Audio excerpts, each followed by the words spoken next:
Haa akkam jirtu daawwattoota keenya nagaa waaqayyoo bakka isin jirtanitti isiniif haa ta'u jirtu fayyaa keessanii nu nagaa keenya galata waaqayyoo har'as egaa deebinee dhufnee jirra nagaa gaafadhu biloo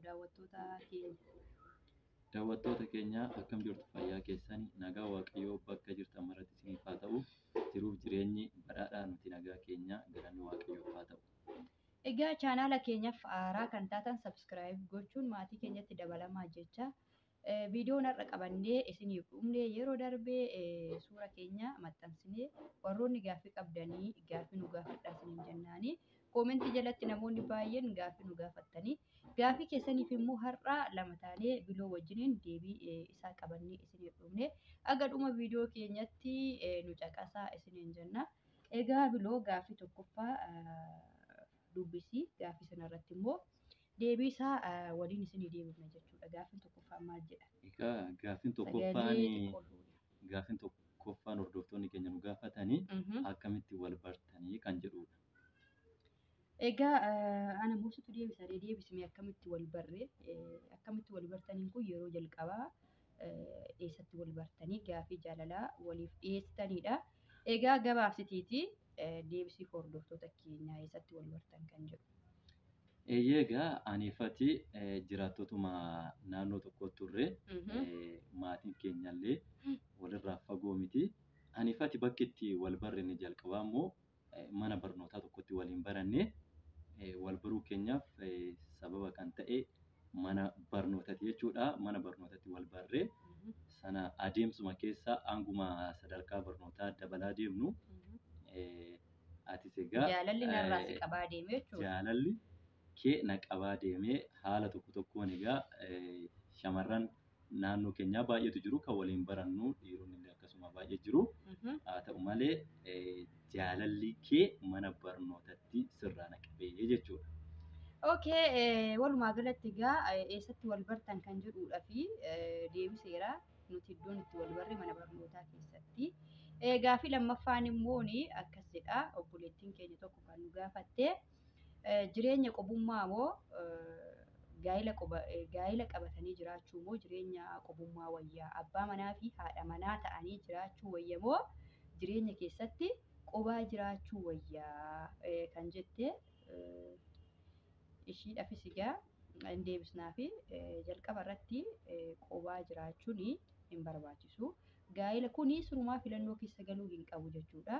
Haalli namaa mijatee waaqayyo nama gargaaree jennaani jireenyi qobummaa baay'ee hin filatamu. Jireenya gaa'ila qabatanii gaa'ila keessatti egaa waa hedduutu jira. Gaa'ila qabatanii jiraachuudha malee jireenyi qobummaa hin filatamu. Kuni gaafuma ta'eetuyyuu dhiyaachuu hin qabuun jedha akka kiyyaatti. Maaliif namni karaa garaagaraatiin dadhabeeti malee yookiin ulaagaan guutuu fi dadhabeeti gaa'ilatti otoo hin galiin qobaa jiraata malee namni qobaa jiraachuun filatamaa ta'eetii miti. Egaa gaaficha keetiif egaa deebinii gaa'ila abbaa manaa haadha manaa ta'anii jiraachuutu irra filatamaadha. Irra baay'ee jireenyaafis namatti tola. Qobaa jiraachuun namatti hin tolu siin jenna. Gaaffii sadaffaan immoo gaaffii sadaffaan Inni sadaffaan situ na gaafata. Namoonni yeroo jaalalleewwan turanitti amaloonni mul'isanii fi yeroon walitti dabalamanii jiraatan akka haadha manaaf abbaa manaatti yeroo jiraatan amalli isaan mul'isanii adda addummaa qabaa. Kun kan isin akkamitti ilaaltu jettee obboleettiin tokko nu gaafattee jirti. Garaagarummaan amalaa yeroo jaalallee turanii fi gaafa immoo haadha manaaf abbaa manaa ta'anii jiraachuu jalqaban amalli mul'isan garaagarummaa qaba. Isa kana isin akkamitti ilaaltudha gaaffiin jiru. Sirriitti ifaa nuu godhi atumtuu sagalee keelluu fuudhitiiti. Kun egaa yeroo jaalallee turanitti namoonni kan dhugaadha wal jaalatanis ta'ee kan dhugaa waliin jaalanne sin jaaladha waliin jedhu jechoota baay'ee bakka ittiin wal hawwachuu danda'an walitti haasa'uu. Siifan du'aa maaludha si yaada lubbuu koo jecha dhufaniiti gaafa haadha manaaf abbaa manaa ta'anii waliin jiraachuu jalqaban kan jijjiiramu amala isaanii jijjiiran wal dhufaa deeman jira. Inni kuni maalirraa ka'aa jalqabuma jaalalli suni jaalala dhugaa irratti kan hundaa'e taanaan gaafa jaalalleewwan turtes inuma wal jaalatta. amallati mul'istu isuma gaafa haadha manaa fi abbaa manaa taatee jiraatu mul'isu sanaadha. Fakkeenyaaf kanuma keenyarraa kaanee yoo fudhanne ani fati gaafa wal jaalannee jirru amalli jaalalli dhugaan gaafa sana walitti agarsiisaa turre har'as erga waliin jiraachuu jalqabne isuma sanaadha. Wanti jijjiiramne yookiin wal dhuffinee amala addaa agarsiisan hin jiru mitiire. Kanaafiyyuu namoota jaalala dhugaa wal jaalataniif yoomiyyuu taanan gaafa jaalalli turanis ta'e gaafa walitti dabalamanii jiraachuu jalqaban amalli isaanii kan jijjiiramu hin ta'u wal jaalachaa amma umuriin isaanii lafa kanarra jirutti amala jaalala mul'isuun wal kabajuudhaan wal danda'uudhaan jaalala bareedaa waliin jiraatanii darbuu. Inni kun namaa namatti garaagarummaa qaba. Jaalalli dhugaan garuu dhaabbataadha. Gaa'ila waliin jiraachuu duras waliin jiraachuu erga jalqabdees amalli jaalala dhugaatii sirriidhuma akkasitti itti fufaa.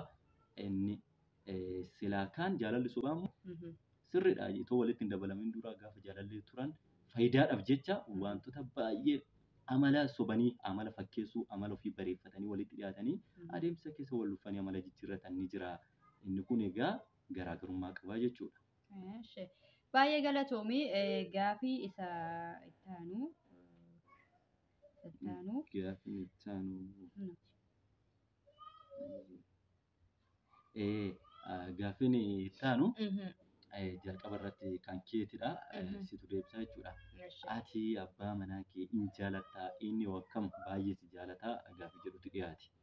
Gaafii baay'ee bareeda. Gaafiin kun ati abbaa manaa kee in jaalattaa kan jedhuufi ani abbaa manaa kiyyaa baay'ee jaaladha.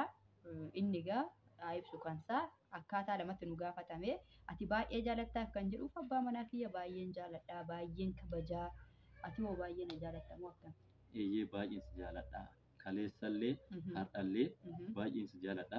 Gara fuulduraattis jaalala dhugaa gidduu keenya jira waan ta'eef gara fuulduraattis si jaalachaatuma amma lafa kanarra jirrutti waliin jireenya itti. Inni kun immoo jedhaniif yookiin fakkeessaaf otoo hin taane dhugaadhumaan baay'een si jaaladha.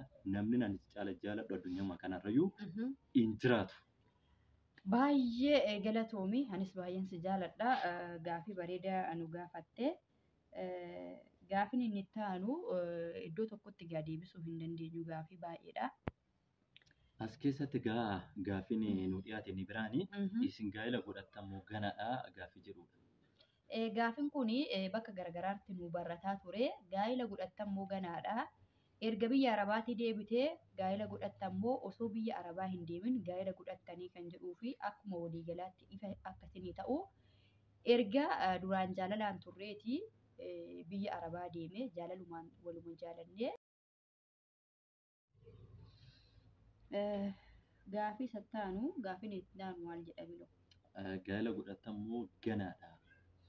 Gaafiin itti aanu gaa'ela godhattamoo ganaadha kan jedhudha. Gaafii kana namoota hedduutu duraanis koomentii jedhaan nu gaafachaa ture. Gaa'ela godhannee jira jechuudha. Gaa'ela erga biyya Arabaa deemtee deebitee godhatte moo osoo biyya Arabaa hin deemin gaa'ela waliin godhattanii turtanii kan jedhu. Asumaan ifa akkasinii ta'u nuti yeroo ani biyya Arabaa deemu waluma jaalannee jira jechuudha. Ergan biyya Arabaa deemee deebi'ee gaa'ela maatii keenya biratti gaggeeffannee haala gaariidhaan wal fuuneddan biyya Arabaatii deebi'ee. Gaafiin inni kun kanumaadha. Gaafiin inni itti aanu maal jedha? Gaafiin itti aanu shamarran gaa'ela hin godhatin haala kamiin jiraachuu akka qaban gorsa akkamii kennuu dandeessu? Inni waan ta'e gorsi. Egaa shamarran gaa'ela hin godhatin jiranii gorsi isaan nuti gorsuu dandeenyu namni hundumtuu waan beeku qaba jechuudha. Garuu nuti gama keenyan kan jechuu dandeenyu fakkeenyaa fi gaa'ela kana godhatin jechuun jaalalaan illee jiraachuu danda'u. Kanaaf yoo jaalallee qabaatan jaalallee nama amanamu isaaniif amanamu jaalatanii waliin turuun hin danda'ama. Amma gaa'ela godhatanitti sirriitti eeggannoodhaan isaanis jireenya isaanii eeggatanii waa'ee boruu isaanii gaafa gaa'ela godhatan akkamitti jiraachuu akka danda'an har'uma bakka itti yaadaa of ijaaraa amma isaanii danda'ame of eeggannoodhaan namoota dhiirota nama dogoggorsiisuu danda'an irraa of eeggachaa jiraachuu danda'u. Amma gorsi nuti kennuu akka qabnu gaafatamne shamarranii fi akka gaaffii kanarratti. Mhm. Kanaaf dhiironni baay'een nama dogoggorsuu danda'u. Keessumaa baay'inaan amma kan illee nu hordofus ta'e gaaffii kan nu gaafate Mhm. warra shamarranii biyya Arabaa jiranidha. Egaa sirriitti xiyyeeffatanii waa'ee boruu isaanii har'a yaadanii sirriitti hojjechuu qabu. Dhiirota nama dogoggorsanirraa sirriitti of eeggachuu qabu. eeggachuu qabu. Jaalallee yoo qabaatan jaalalluma isaanii sana qofa irratti xiyyeeffatanii Mhm. waa'ee boruu isaanii yaaduudha. Isaanis jireenya isaanii eeggannoo godhanii amma gaaf gaala isaaniitti seenanitti jireenya isaanii qulqullummaan gaggeessuu qabudha. Tolee, baay'ee galatoomii ulfaadhu siin jedha. Egaa gaaffii nu gaafattanii gaaffii baay'eedha. Viidiyoo tokko qofaan xumuruu hin dandeenyu. Gaaffii keessanii warri deebisnee paartii lammaffaadhaan dhufna jechuudha. Viidiyoo tokko keessatti gaaffii amma kanaa deebisuun baay'ee nutti ulfaate. Har'aaf kanuma irratti dhaabna. Kabiraatiin immoo akka walitti deebinutti nagaa fayyaa nuu ta'a. Viidiyoo keenya laayik godhaa isiniin jedha. Nagaatti dhaama. Daawwattoonni keenya baay'ee galatooma. Viidiyoo keenya ilaalaa, sheer laayik gochuudhaan nu jajjabeessaa. Waan nu faana turtaniif baay'ee galatooma. Baay baay.